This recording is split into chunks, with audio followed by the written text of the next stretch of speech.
భానునామ సంవత్సర నూతన సంవత్సర శుభాకాంక్షలు తెలియజేస్తూ ఈ సంవత్సరంలో అందరికీ కూడా పరమేశ్వరుడు ఇతోధికవుగా ఆయురారోగ్య ఐశ్వర్యములనిచ్చి ప్రతివారి ఇంటిలో మంగళప్రదంగా శుభకార్యములు జరుగుతూ ఆనందప్రదంగా జీవితం గడిపేటటువంటి సౌభాగ్యమును కటాక్షించుగాక అని ఆ స్వామి పాదములు పట్టి ప్రార్థన చేస్తూ ఒక చిన్న స్వవిషయాన్ని విజ్ఞాపన చేసి తర్వాత ఉపన్యాసాన్ని ప్రారంభం చేస్తాను. నేను ఈ ఊరు నుంచి బదిలీ అయిన తరువాత చేసినటువంటి మొదటి ప్రసంగం ఇది.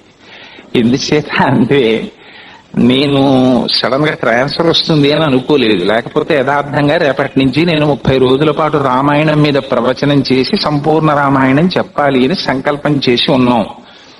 కానీ అసంకల్పితమీ విహాయకస్మాత్ ప్రవర్తతే నివర్త్యారంభమారబ్ధం నమ దైవస్య కర్మ తత్ అంటాడు అయోధ్యాకాండలో రాముడు.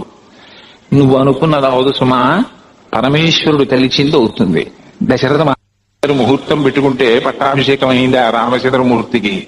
అర్థం చేసుకుంటే దశరథుడు అవుతావు. నా ప్రజ్ఞ అవలేదని బాధపడిపోతే దానివల్ల ఒరిగేది ఉండదురా, వెనక నడిపించేవాడు వేరొకడున్నాడు, వాడు ముహూర్తం పెట్టినప్పుడు చెప్తువు కానివి అన్నాడు పరమాత్మ. అందుకని ఆ రూపంలో బదిలీ వచ్చింది. అయితే పక్కన పశ్చిమ గోదావరి జిల్లా నిడదవోలులో వేశారు. నాకు దాని గురించి పెద్ద చింత ఏం లేదు, పక్క జిల్లాలోనే కదా వేశారు, లోనే వేశారు. అయితే నేను ఈ విషయాన్ని ఎందుకు సభాముఖంగా ప్రస్తావన చేయవలసి వచ్చింది అంటే, నిజంగా నేను కన్నుల నీరు పెట్టుకోవలసినంత పర్యంతం ఎందుకు జరిగింది అంటే, నాకు కాకినాడ పట్టణంలో ఏదో భగవత్ కైంకర్యంగా 4 మాటలు చెప్తున్నాను వస్తున్నాను అనుకున్నాను. కానీ నా యందు ఇంత ప్రీతిని పెంచుకున్న వాళ్ళు ఉన్నారన్న విషయం నాకు బదిలీ అయిన తర్వాత తెలిసింది.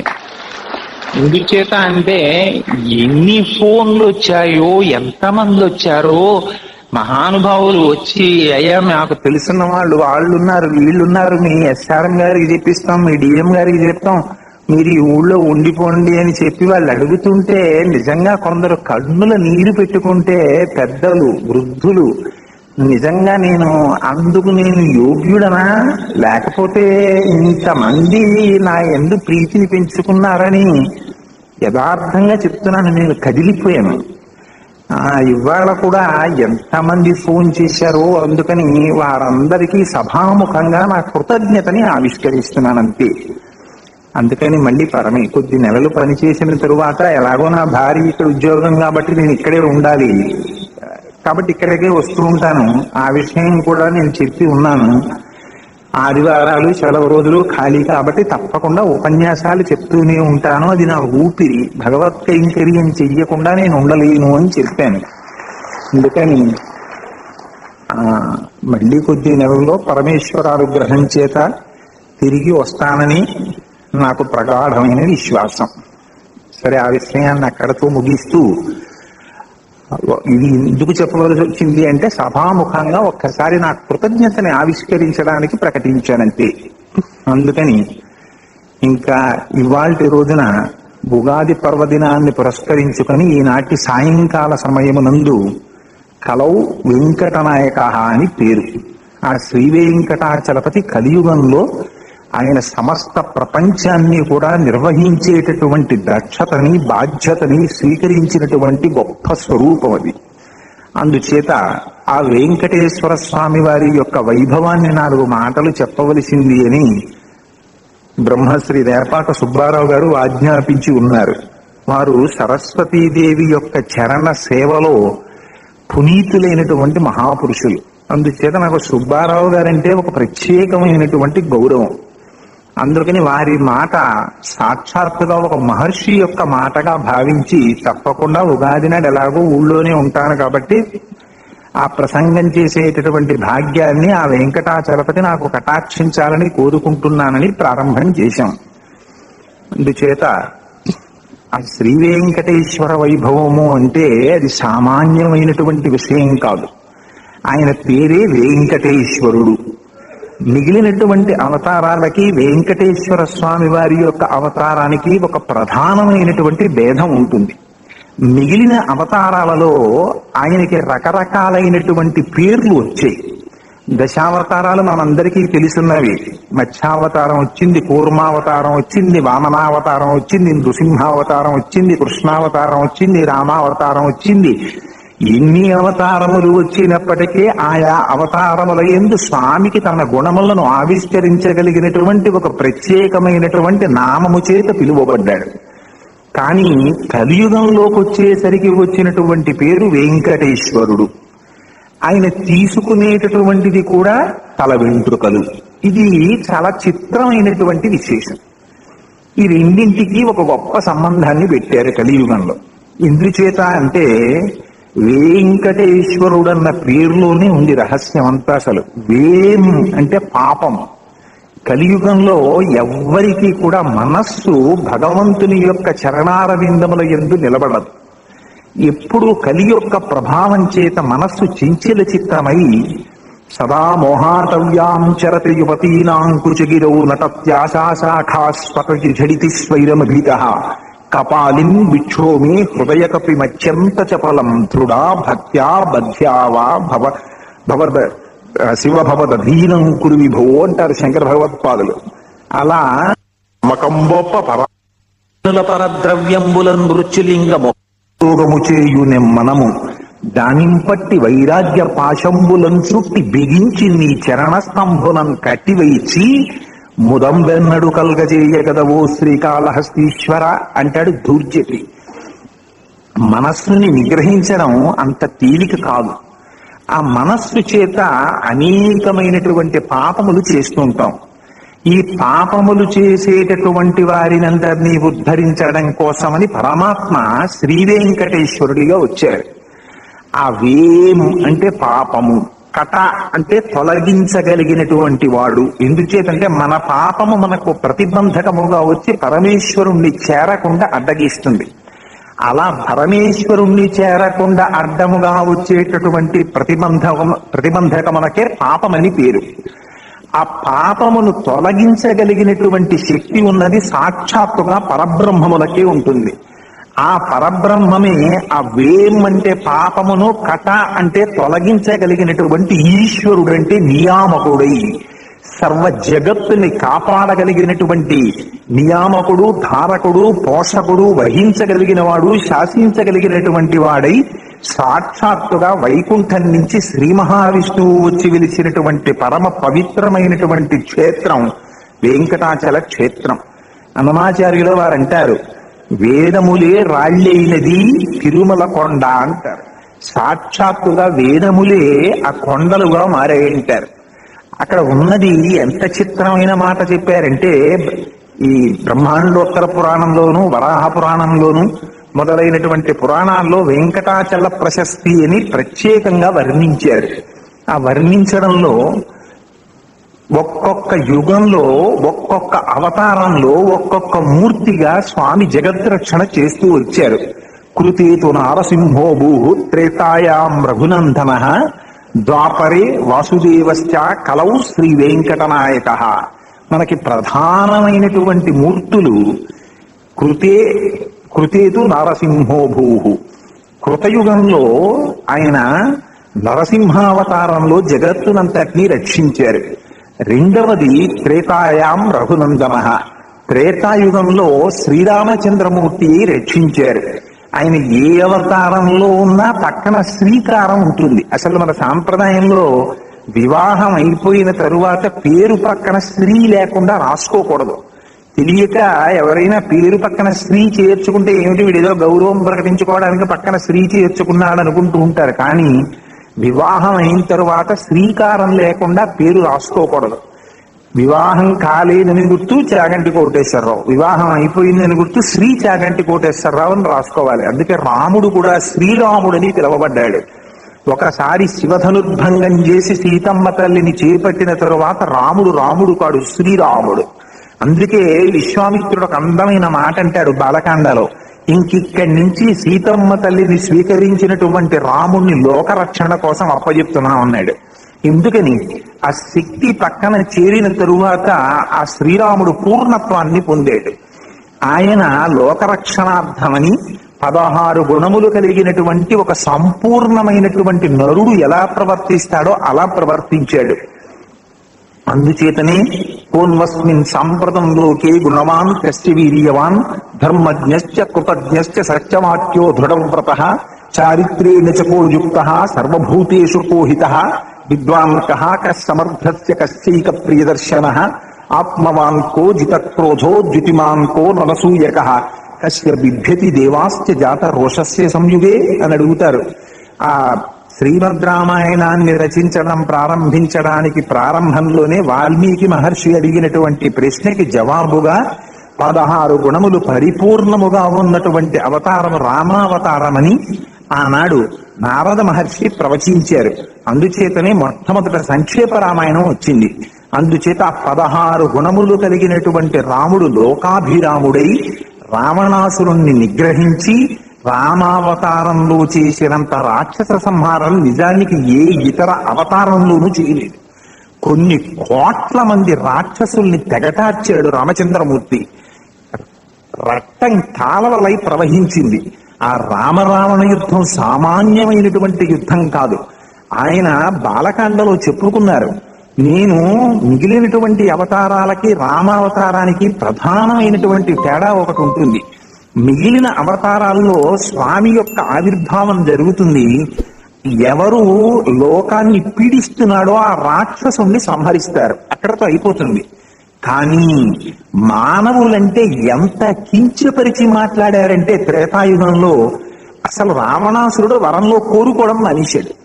అసలు మనుష్యుణ్ణి కోరుకోవలసిన అవసరం ఎటువంటి నన్ను ఏం చేయగలడు అన్నాడు.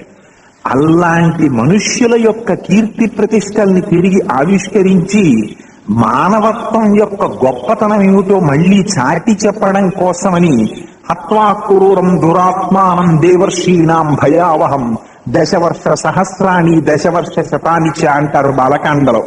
11,000 సంవత్సరములు ఈ భూమండలాన్ని నేను పరిపాలిస్తానని చెప్పారు. రావణ సంహారం చేసిన తరువాత 11,000 సంవత్సరములు రామచంద్రమూర్తి పరిపాలిస్తే తప్ప మళ్ళీ మనుష్యులన్న వాళ్ళు ఎలా ప్రవర్తించాలో తెలియనటువంటి రీతిలో రావణాసురుడు ఈ భూమండలాన్ని పాడు చేసేశాడు. ఆ పాడు చేసినటువంటి భూమిని మళ్ళీ తిరిగి ఉద్ధరించి సక్రమ మార్గంలో పెట్టడానికి 11,000 సంవత్సరములు రాముడు రాజ్యం చేయవలసి వచ్చింది. అంత గొప్ప అవతారం రామావతారం. అందుకుని కృతేతు నారసింహో భూహు త్రేతాయాం రఘునందనః ద్వాపరే వాసుదేవశ్చ. ద్వాపర యుగంలో కృష్ణ పరమాత్మగా వచ్చారు. అది పరిపూర్ణ అవతారం.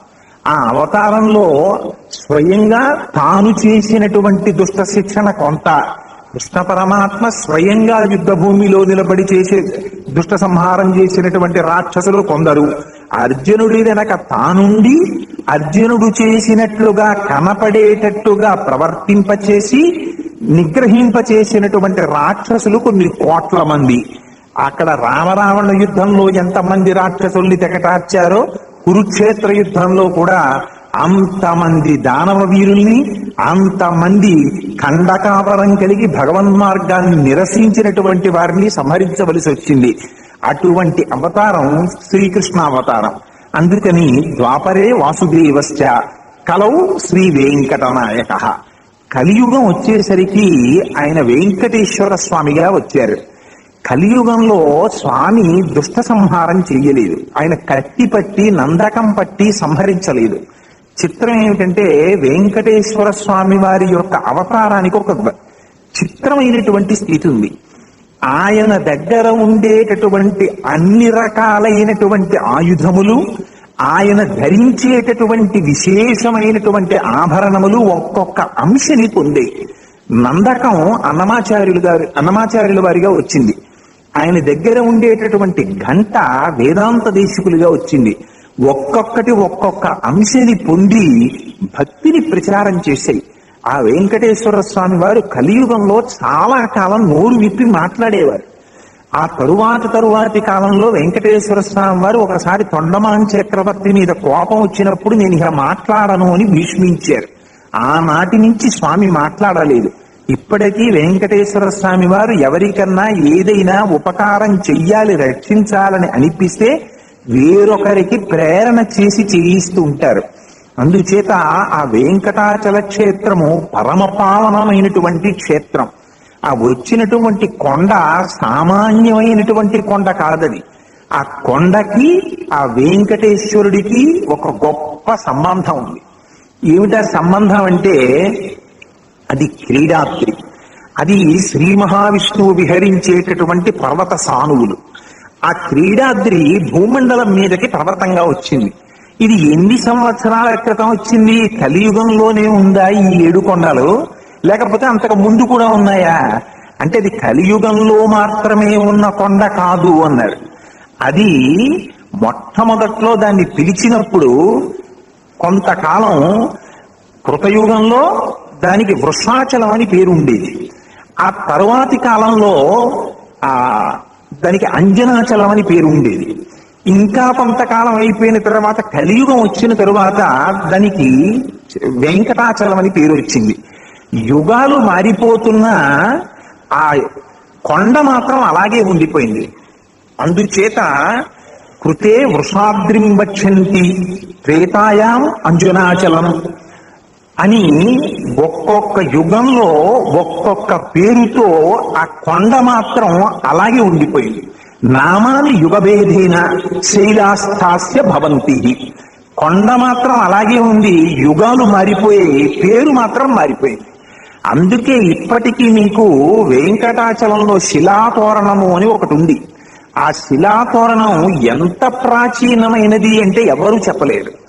కొన్ని కోట్ల సంవత్సరాల క్రితం ఏర్పడినటువంటి శిలాతోరణమని చరిత్రకారులు దాన్ని నిర్ధారించారు.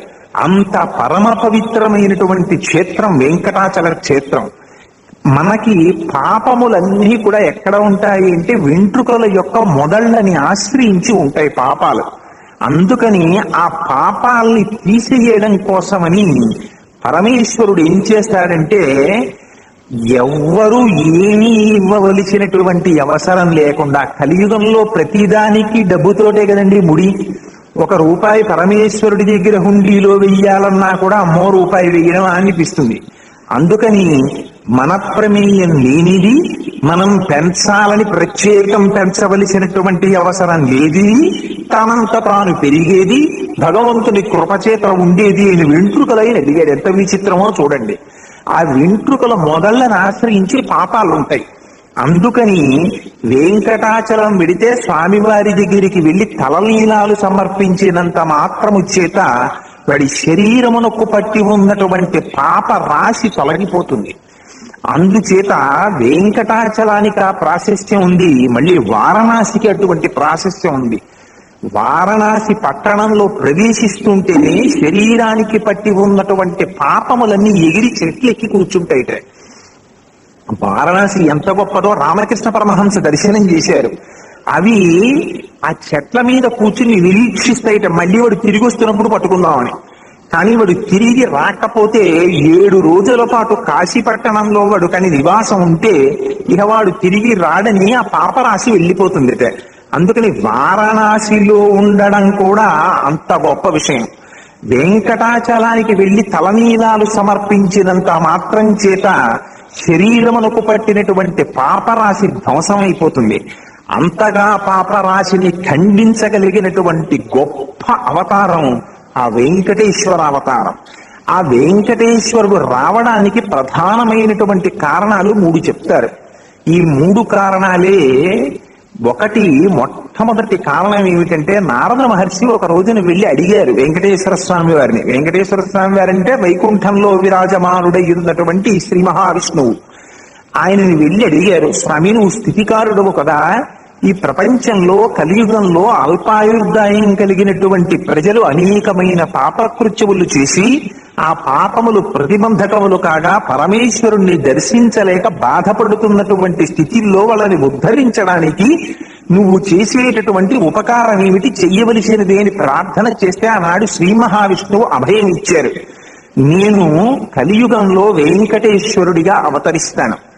ఒక్కసారి వచ్చి నా దర్శనం చేసినా, తలనీలాలు సమర్పించినా, ఒక చిన్న ఆర్జిత సేవ చేసినా కలియుగంలో అశ్వమేధాది యాగములు నిషిద్ధం. మనం ఆ యజ్ఞయాగాదులా చెయ్యలేము. అందుకని యజ్ఞానికి అన్నింటికన్నా కావలసినది భూరి సంభారాలు ఇవ్వాలి. సామాన్యమైన విషయం కాదండి యజ్ఞం చేయడం అంటే. బాలకాండంలో చెప్తారు యజ్ఞం చేయడం అంటే ఎలా ఉంటుందో. తన రాజ్యం అంతటినీ ధారపోసేయమంటే పోసేశాడు దశరథ మహారాజు గారు. యజ్ఞం చెయ్యాలి అంటే యజ్ఞంలో భూరి దక్షిణ ఇవ్వడానికి సిద్ధపడాలి ముందు. అందుచేత యజ్ఞయాగాదులు చెయ్యలేరు. కాబట్టి ఏమిటి, ఒక్కసారి వెంకటాచలం వెళ్ళి ఒక్క చిన్న ఆర్జిత సేవ చేశాడా, ఆర్జిత సేవ కూడా అక్కర్లేదు, ఒక్కసారి వెళ్ళి స్వామికి ఇలా నమస్కారం చేశాడా చాలు, వాడి పాపరాశి దగ్ధమైపోతుంది. వాడు ప్రత్యేకమేమీ బట్టికెళ్ళక్కర్లేదు, ఆ తల మీద ఉన్న వెంట్రుకలు తలనీలాలు సమర్పించేస్తే చాలు, ఆ పాపరాశి తీసేస్తానన్నాడు. అందుకుని వెంకటేశ్వర స్వామిగా వస్తున్నానని ప్రతిజ్ఞ చేశారు. రెండవ కారణం, ఆయన కృష్ణ పరమాత్మగా ఉన్నప్పుడు ద్వాపరే వాసుదేవశ్చ కదండి. అందుకని ద్వాపర యుగంలో ఆయన శ్రీకృష్ణ పరమాత్మగా వచ్చారు. ఆ శ్రీకృష్ణ పరమాత్మగా ఉండగా యశోదాదేవి అత్యంత ప్రేమతో ఆ కృష్ణ పరమాత్మని పెంచి పెద్ద చేసింది. ఎంత ప్రేమతో పెంచి పెద్ద చేసిందంటే నిజంగా కృష్ణుణ్ణి, అది బహుశః యశోదాదేవి పొందినటువంటి అదృష్టాన్ని ఈ ప్రపంచంలో ఎవ్వరూ ఎక్కడ ఏ తల్లి పొంది ఉండదు. రామచంద్రమూర్తిగా కౌసల్యాదేవి కంది శ్రీ మహావిష్ణువుని. ఏ సామాన్యమైన కష్టం పడలేదు ఆవిడ. బాలకాండలో చెప్తారు, రామచంద్రమూర్తి కుమారుడిగా జన్మించాలి అంటే అశ్వమేధ యాగం చేశాడు దశరథ మహారాజు గారు. అశ్వమేధ యాగం చేస్తే పాపం పోతుంది. ముందు కొడుకు పుట్టకుండా అడ్డుపడుతున్నటువంటి పాపము పోవడం కోసమని ముందు అశ్వమేధ యాగం చెయ్యాలి. అశ్వమేధ యాగం చేస్తే ఆ రాజ్యమంతా ఇతర దేశాలన్నీ తిరిగి వచ్చినటువంటి గుర్రం వెనక్కి తిరిగి వచ్చిన తరువాత దాన్ని సంహరిస్తారు. ఆ కత్తి చేత్తో పట్టుకుని 6 కత్తుల్లో ఎన్నో పట్టుకుంటుంది పట్టపురాణి, పట్టుకుని సంహరించాలి.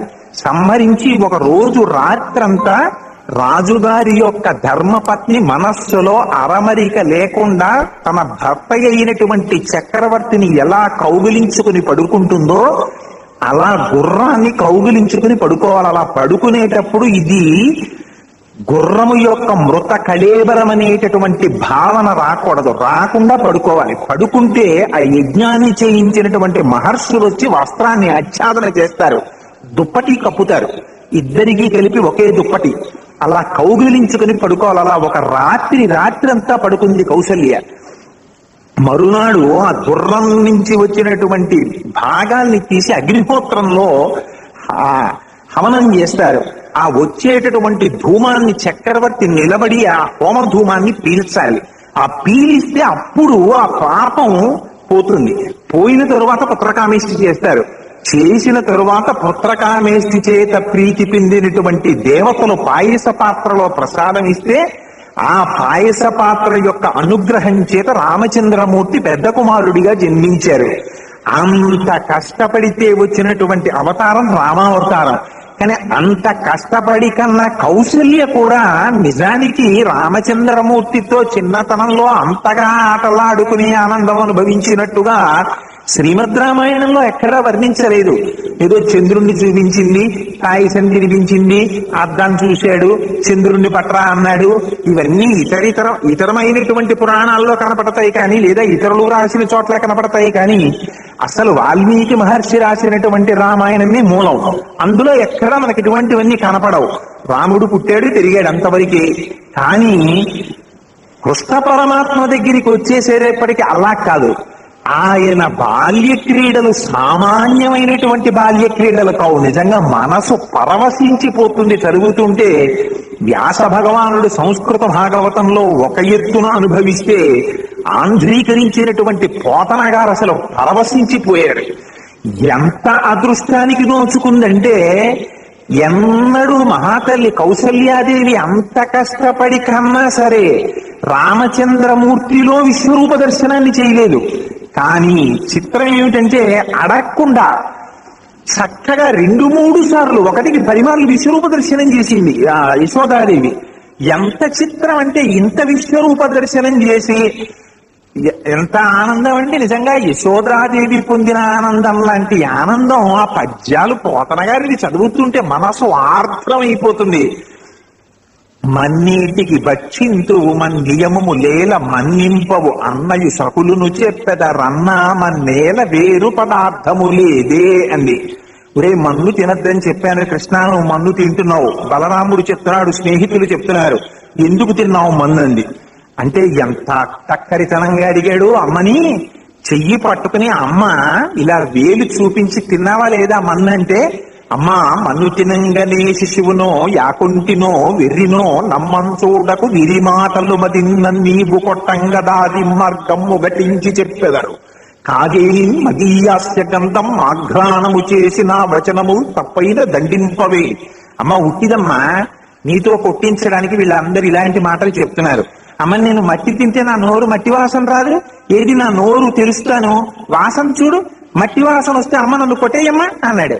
అంటే పిచ్చి తల్లి యశోద అయితే ఏది నోరు తెరంది. ఆ నోరు తెరిచేసరికి నోట్లోకి చూసింది పాపం, ముక్కు పెట్టి వాసన చూద్దామని.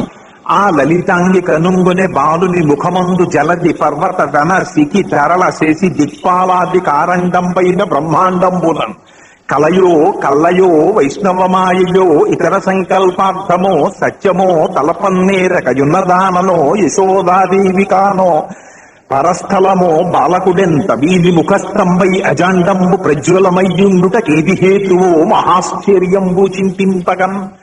ఎడిది పిల్లవాడా, వీడి నోట్లో సమస్త బ్రహ్మాండములా, ఏమిటే ఆశ్చర్యపోయింది యశోదాదేవి. అటువంటి అవతారం కృష్ణావతారం. ఇంత కష్టపడి పెంచి పెద్ద చేసిన ఆ కొడుకు పెళ్లి చూసేటటువంటి ముచ్చట ఆవిడికి తీరలేదు. ఆవిడ రుక్మిణీ కళ్యాణం చూడలేదు. అందుకని కోరుకుంది, కృష్ణ ఇంత కష్టపడి పెంచి పెద్ద చేశానయ్యా, నీ కళ్యాణం చూడలేదు అంది. అమ్మ మాట కాదనలేనటువంటి బలహీనత అసలు ఏ అమ్మ అవసరం లేనటువంటి పరమేశ్వరుడికి కూడా అమ్మ పేరు చెప్పేటప్పటికీ ఇలా ఉండిపోతాడు.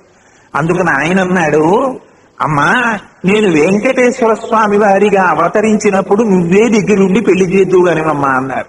ఆ మాట నిలబెట్టుకోవడం కోసమని వకుళమాత చేతుల మీదుగా వివాహం చేసుకోవడానికి వెంకటేశ్వర అవతారం వచ్చింది. మూడవ కారణం వేదవతిని పరిగ్రహించాలి తాను.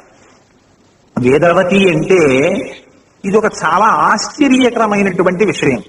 ఎంత చిత్రం జరిగిందంటే, పూర్వం కుశధ్వజుడనేటటువంటి ఒక మహర్షి వేదాన్ని ఉపాసన చేస్తూ యజ్ఞయాగాది క్రతువులు చేస్తూ పక్కన దర్భలు పెట్టి అంతర్ముఖుడై సమాధి స్థితిలో ఉండగా ఆయన యొక్క పూర్వపుణ్య ఫలం చేత, ఆయన చేసినటువంటి ఉపాసన బలం చేత ఆ దర్భల మీద ఒక చంటి పిల్ల ఏడుస్తూ ఆడుకుంటూ కనపడింది.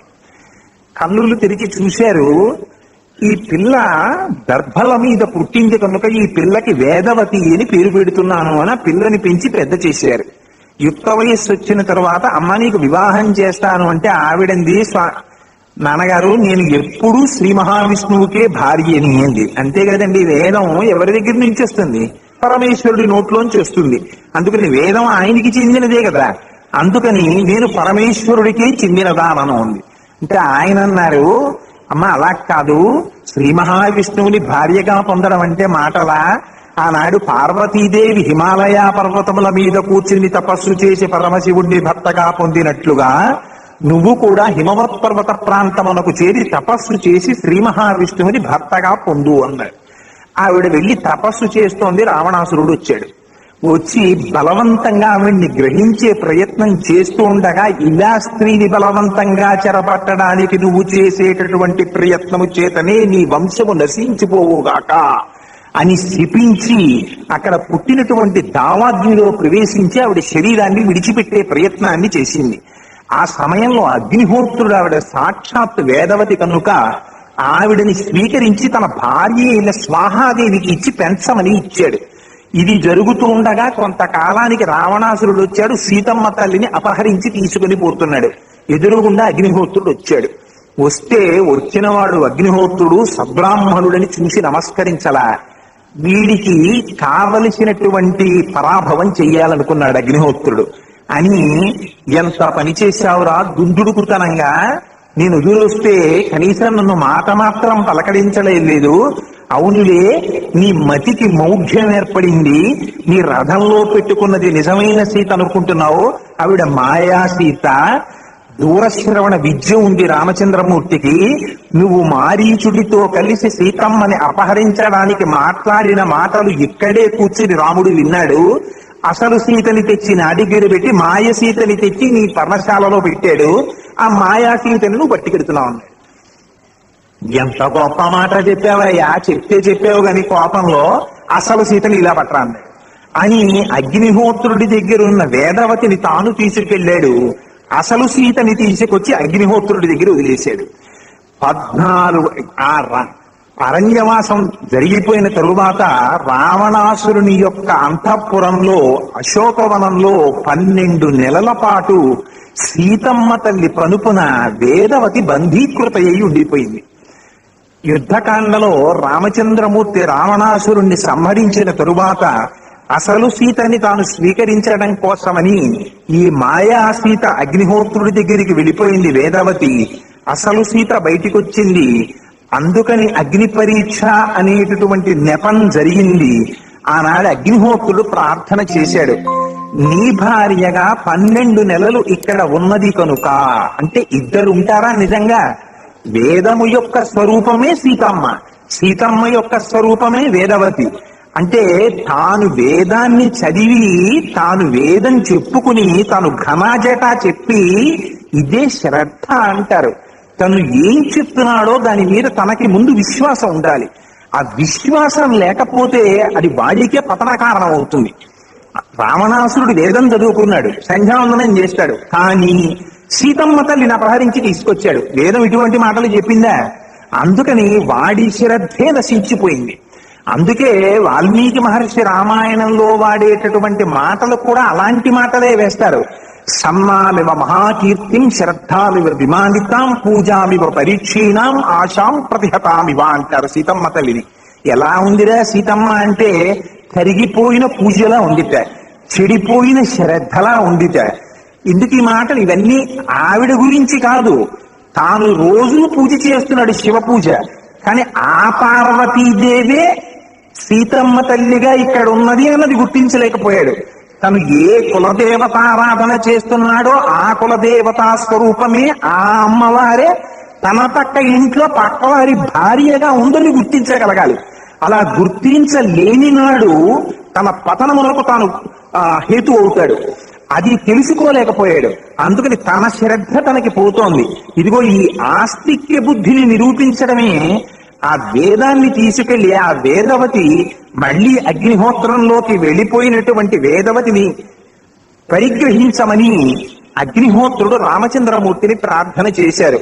12 నెలల పాటు సీతమ్మ తల్లి యొక్క పనుపున ఆ రావణాసురుని అశోకవనంలో బంధీకృత అయి ఉన్నది కనుక ఈవిడని భార్యగా చేపట్టమని అడిగితే రాముడు అన్నారు, ఇది రామావతారం, ఈ అవతారంలో కేవలం ఏకపత్ని వ్రతం, అందుకని స్వీకరించాను.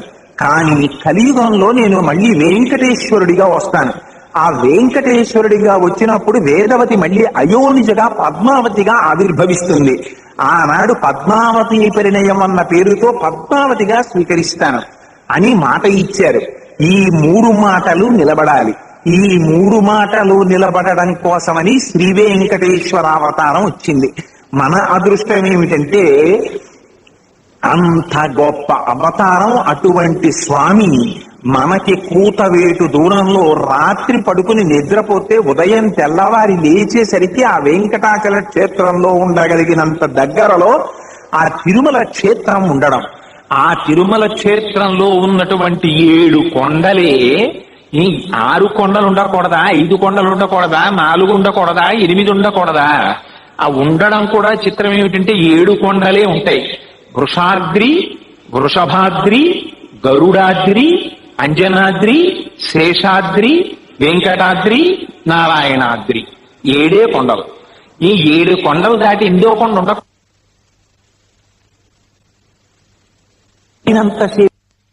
అడిగిపోయారు, ఇదేమిటి ఇంత రక్తం కారిందేమిటి స్వామివారి గడ్డానికి అంటే అప్పుడు వెంకటేశ్వర స్వామి వారు